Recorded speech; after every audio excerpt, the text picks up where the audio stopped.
It was a suffocating July night in Manhattan.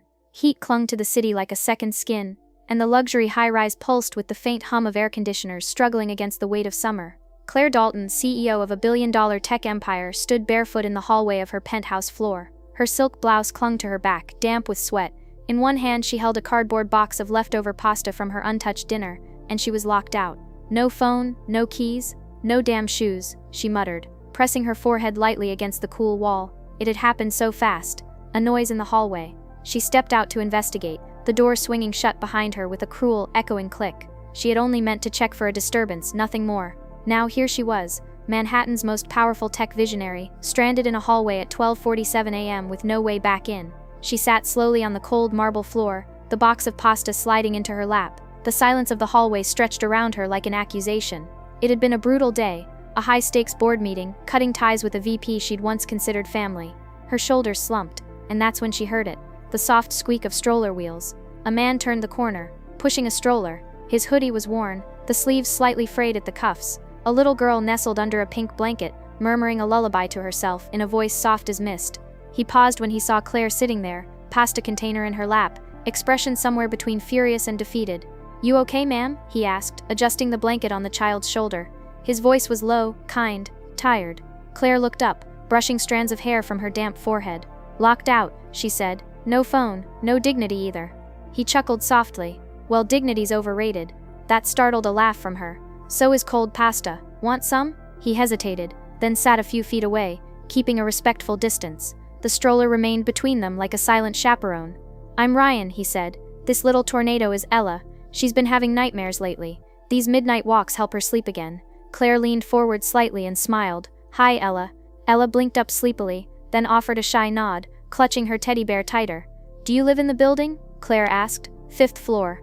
Been here 6 months. I do freelance repairs, handy stuff. Fences, dryers, doors. Did HVAC for years before the company shut down. It's been rough, raising her solo."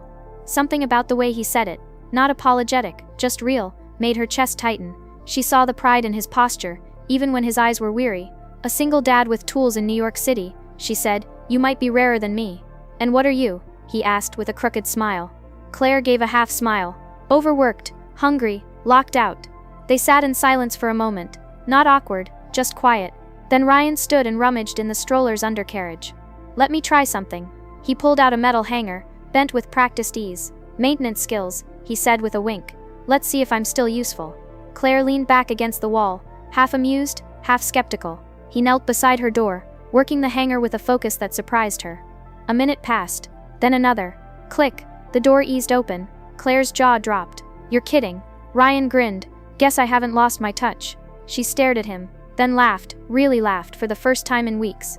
Her shoulders shook, the stress of the day dissolving like steam. "You just saved my life." "Nah," he said, standing. "Just your evening." She hesitated, then said it before she could change her mind. "Let me thank you. Coffee, breakfast, tomorrow." His eyes flicked to Ella, who was already dozing off again.